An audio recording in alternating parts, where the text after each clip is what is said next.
Vladimir Putin has declared all Russian government statistical data classified state secrets. Just what is he trying to hide? And is this just another admission that Putin's war economy is starting to come apart at the seams?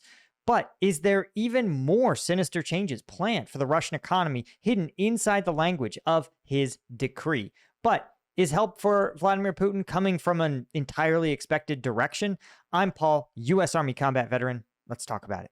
Okay, so this is crazy. Putin has expanded a secrecy law to tighten wartime controls in Russia. Now, what's worth pointing out is that, again, when you read the word law in Russia or law passed, the Russian State Duma exists solely as a performance meant to legitimate whatever it is Vladimir Putin is doing. So this secrecy law is effectively a decree by Vladimir Putin stating that the range of information covered by Russia's existing state secrets law, i.e. it's what it considers classified, is been expanded to be absolutely, essentially all government operations are now considered classified by the Russian state. This includes their official foreign policy, international trade and economic policy, scientific developments, preparations for possible military mobilization are all classified as secret. Disclosure is considered harmful to national security. Now, this is really interesting because, one, you may note that state secrets are sort of incompatible with a real democracy, right? Because if you have no information about the state's foreign policy, its domestic policy, the state of its economy, how on earth could you possibly vote? So it sort of flies in the face of even the performance of democracy that Vladimir Putin tries to maintain. But it also reflects two other things. One is that when you have an economy that is starting to collapse, and we've talked on this channel for literally years about the fact that Vladimir Putin's decision in 2002 to essentially bifurcate his economy, split it in two, to have a state-run defense and military enterprise that includes highly paid soldiers, robust recruitment of military-aged men and sometimes much older men, as well as a huge defense manufacturing sector, has been cleaved off from the rest of the Russian economy. And the rest of the Russian economy has sort of tried to chug along, keeping up with what are increasingly absurd pay scales and demands placed on the military side of the Russian economy.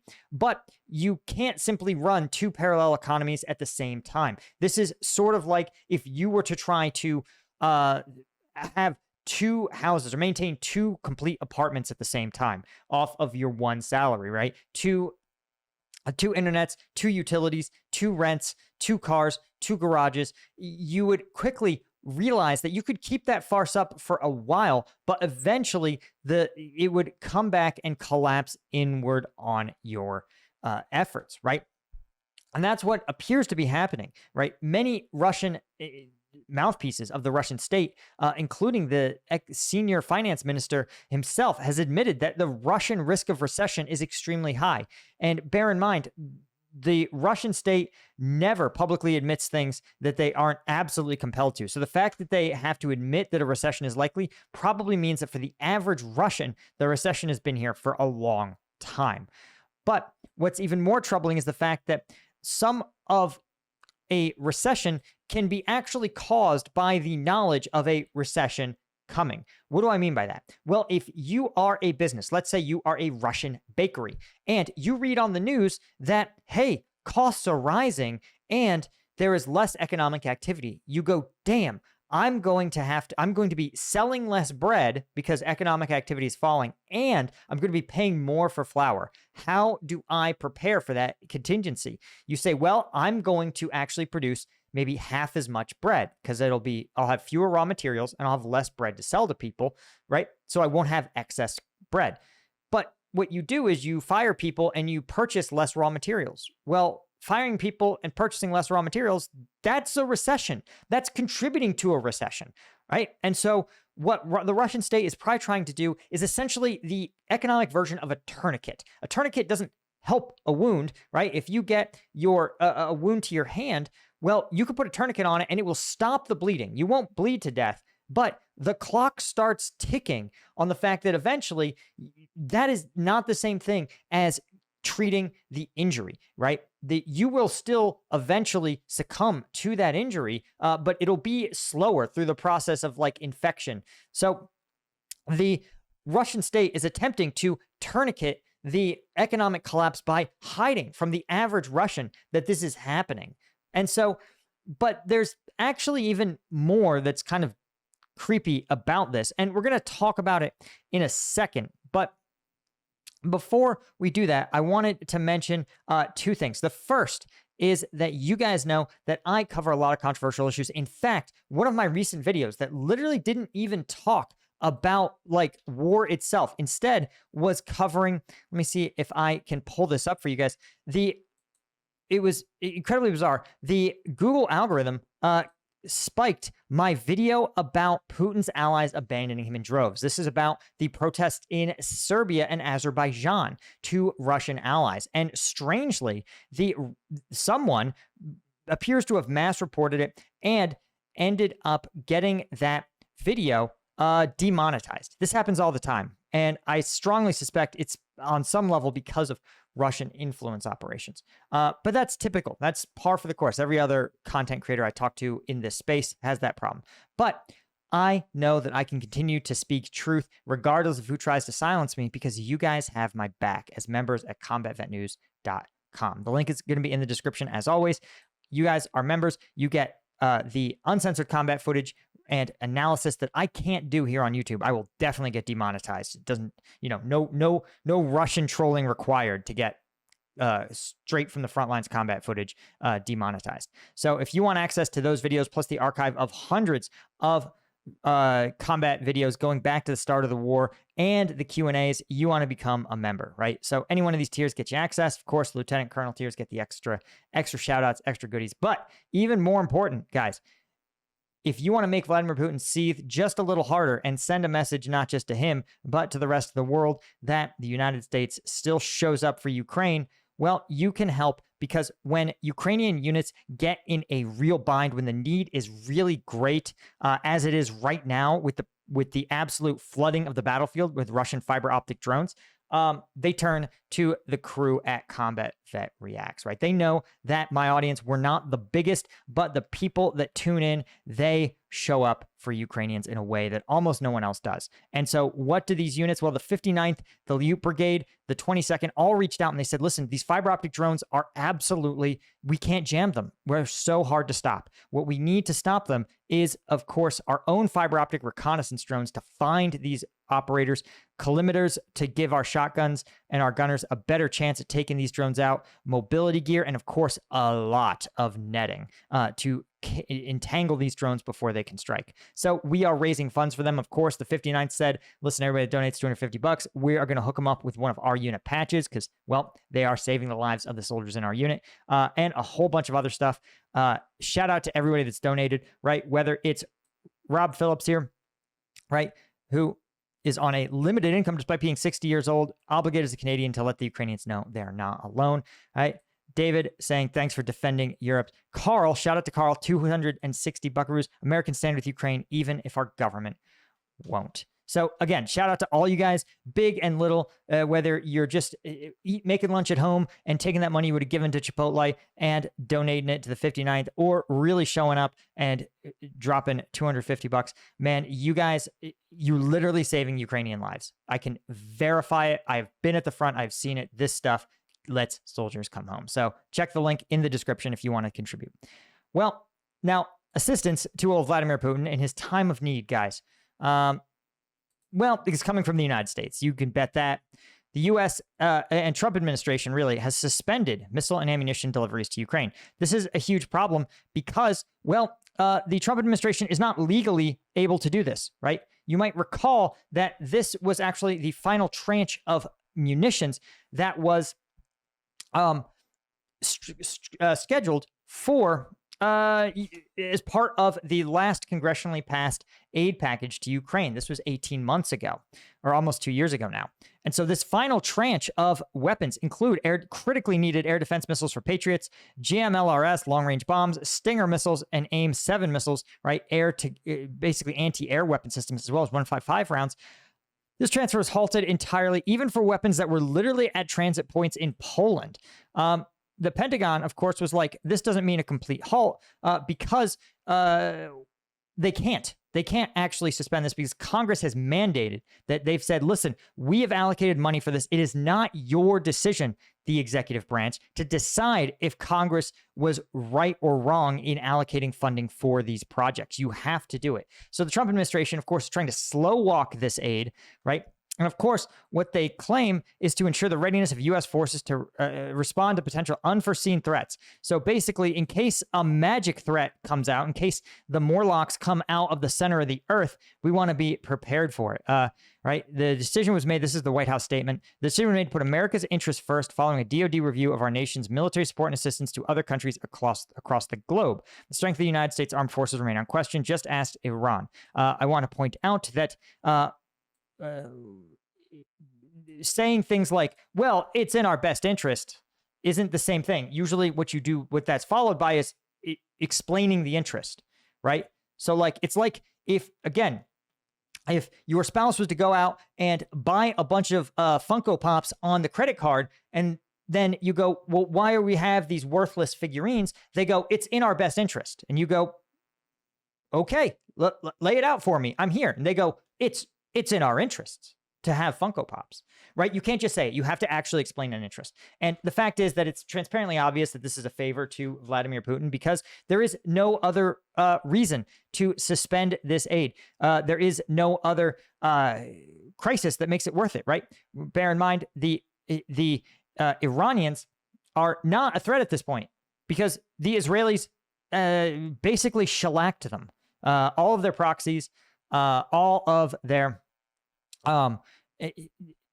proxies, all of their air defenses, all were taken out, right? The U.S. literally it dropped 3 additional strikes on their nuclear program. But essentially, you also have to look at what the gear is. It's all anti-aircraft systems, okay? So that's what you should ask yourselves. What threat to America's national security is so pressing and also is meant to be responded to with air defense systems? Like what is a Patriot missile battery going to do, right? And this is, well, pretty significant in that it's not really clear that this is an anti-China threat, although I support a stronger posture vis-a-vis China. And this is explicitly stuff that is solely going to harm Ukraine. And even the idea that, well, we're going to defend Europe, where it's needed to defend Europe. It's like, from what, guys? From the Russians? It's already going to kill Russians. What more do you want it to do? So this is, like I said, this is just a farce. This is just some dumb shit that the U.S. is doing just to stick it to Ukraine, to be disruptive, and to aid Vladimir Putin in his time of need, which, you know, you got to give the White House credit. They know how to be a good friend when they want to be. Bear in mind, of course, that they're actually supposed to be Ukraine's friend. What with that mineral deal that they, remember, coerced Ukraine to sign? That was supposed to affirm U.S. friendship. In fact, it was supposed to say that it had a bunch of language about how the Russian, in fact, let's see, they said, quote, this is the agreement literally from 2 months ago that said, quote, the U.S. and Ukraine have a long-term strategic alignment, and the U.S. support for Ukraine's security, prosperity, reconstruction, and integration into global economic frameworks. The deal also describes Russia's invasion as a full-scale invasion and said no state or person who financed or supplied the Russian war machine will be allowed to benefit from the reconstruction of Ukraine. Guys, it sounds like the White House is a state or person who is financing and supplying the Russian war machine. Certainly, they're helping it out. And, of course, with Trump lifting sanctions on Iranian nuclear material and permitting Rosatom to develop new nuclear power plants in Hungary, it again sounds like actually the person violating the treaty is probably the White House. Shocker. Calls coming from inside the house. And again, everybody in the comments, it's like, you're a Trump hater. I'm like, well, maybe Trump should consider having better policies. Maybe the dictators are the bad guys. I'm just spitballing here, right? So that's not the only source where help is coming to Vladimir Putin, right? And you can imagine that, again, you can sometimes judge a man by the quality of friends he keeps. And so who else is coming to Vladimir Putin in his time of need? Why, North Korea. the state with the largest gulags, where if you are convicted of a crime, you and 3 generations of your family are expected to hard labor and starve to death in an internment camp. So this sort of human rights bastion is going to be sending an additional 25 to 30,000 soldiers to join Russian forces against Ukraine, 3 times as many as were sent last year. They say these fresh units will arrive in the coming months and will be engaged in combat in Russian-occupied Ukrainian territories, which is a notable shift for 2 reasons. The first is that this is, again, 3 times as many as were initially sent. So there was thinking that that initial brigade-sized element was going to be just sort of was possibly just a sort of contribution. But 10,000 soldiers represents about 2 weeks of Russian mobilization, whereas 30,000 represents an entire month of Russia's mobilization, or excuse me, recruitment efforts. So this is a tectonic change. But more importantly, what these 30,000 troops we know are doing is they are learning from those first 10,000 soldiers, of which about 6,000 returned. The North Koreans have taken those troops, and they are now implementing the lessons learned, the unit organizations, the new tactics, and training up this new batch of combat troops. And they will likely rotate through to the front lines, be returned. And it's also notable because this is taking place in Ukrainian territories. Remember, that first batch of 10 to 11,000, those guys fought only in Russian sovereign territory in Kursk. So now you have North Korea expanding into combat in Ukrainian sovereign territory. And what is wild about this is, again, that there's been so much ink spilled and hand-wringing from really, especially a lot of voices kind of around the White House right now who are terrified of escalation. They say, oh, escalation, guys, World War III. I'm trying to avoid World War III. Now, ask yourself, does Putin reaching out to a third country and drawing in their armed forces in an escalating way, does that feel like someone who's worried about World War III? Does it feel like the actions of someone who is who is trying to avoid a larger global war? Or is this someone who is actively taking steps to make this a global war? Again, if you've been on this channel, you know that we've talked about this ad nauseum. This is not a question of, is World War III coming? Vladimir Putin believes he is in World War III. And this is not my theory. This is literally his own statements. He says, this is the final confrontation with NATO. These are things he has said. He says, this is the next logical step to the Russian World War II, the Great Patriotic War is what it's called in Russia. And so the question is not, is World War III here? The question is the West able to win it? Will the West even realize they're in a war until it's too late? Because remember, we talked about this. Iran's entire air defenses, the ones that the Israelis smoked last week, those were provided wholesale by Russia. The entire system was a Russian system, and it was given to them or purchased by them in exchange for Russian Shahed drones being used by Russia. This has been going on for literally years. Supposedly, Iranian Revolutionary Guard Corps members actually went with the initial batches of Shahed drones and trained Russia to operate them. So, and now Russia manufactures them for both Iran and Russia. So, again, there's one person here who is absolutely all in on expanding this war to as many additional countries as possible, and that's Vladimir Putin. And of course, there's one side who is terrified and absolutely afraid of Vladimir Putin, believing that if he doesn't make him happy, he might start World War III, right? Why is nobody afraid of Trump in the United States? Isn't he a strong guy? Apparently not vis-a-vis old Vladdy Daddy. So, in addition to this frightening expansion of the war, the Russians are now claiming, right? Oh, wait. I don't want to talk about this. I want to talk about the message buried inside that law, right? Okay, check it out, guys. Check it out. Did you notice? I barely even talked about it. We barely even noticed it. But listen to the hidden data in this law. Foreign policy, sure. International trade and economic policy, sure. Scientific research and developments, and preparations for military mobilization. Wait. Preparations for military mobilization? Now, you guys might recall that right now, Russia is not doing a draft. They are not mobilizing their country. They're not mobilizing all the full population of fighting men. Instead, what they're doing is a recruitment drive. And they offer insanely high bonuses, usually in areas of Russia with a high concentration of extreme poverty, right? It's the equivalent of the United States Army going into places like rural Appalachia or the poorest neighborhoods in Georgia and knocking on doors and saying, hey, we did the math, about the equivalent of $800,000 a year for you to go and fight in this war. Now, the odds of you becoming a casualty are something in the 90 percentiles, but if you can survive, you'll make this $800K. And you'll make a lot of it as guaranteed sign-on bonuses and guaranteed death payments. And a lot of Russian men are taking that offer, particularly older ones who are at the, we'll say, the later part of their expected lifespan. The average Russian man, of course, lives only to 65. So this has been, well, it's been successful in a temporary sense. It has generated a lot of manpower. But the problem is that the Russian government is out of money. In fact, in the first 3 months of 2025, they expended the entire allocation of bonus payments that they were supposed to have.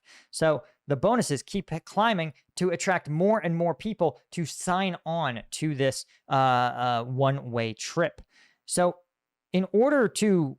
but that is because in 2022, Putin actually rolled out a mobilization. This is every Russian who has ever received military training. And remember, Russia has a mandatory conscription for all able-bodied men. So millions of Russians got mobilization notices. And when that happened, Russia experienced a massive brain drain. It was extremely unpopular. There were actually widespread protests, but more than that, tons and tons of Russian men fled the country.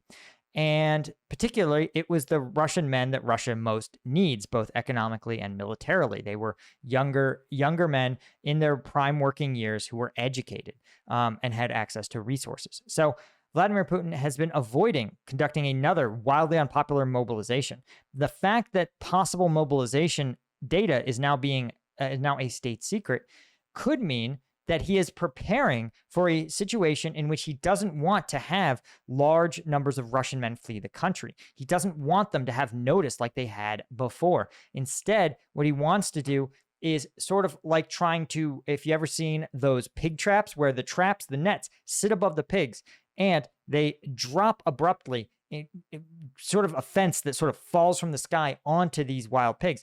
They can't have any notice. If they have a little bit of notice, a sound, a noise, a tiny bit of movement before the net drops, they flee. But if you can hide it and stop even the slightest rumors from getting out, boom, the Russian state can fence in all of these young military-age men who are perfect cannon fodder. So you can see that Vladimir Putin, it appears to be maybe swinging for the fences, might even be in what he considers his end game in Ukraine. So we're going to keep you guys posted as we learn more. Hit that subscribe button. Thanks to folks like Thomas Anderson, Dan Cochran, Jalen Gale, Officer Murley, Deborah Oppenheimer, Paul J.W., Jeff Davies, Mike 54, Chireen, Margaret, and GMAT Club, and all of our Lieutenant tier members. New videos are dropping over on Combat Vet News tomorrow. So if you are a member, buckle up. You know Tuesday's video was absolutely fucking wild. See ya. Cheers.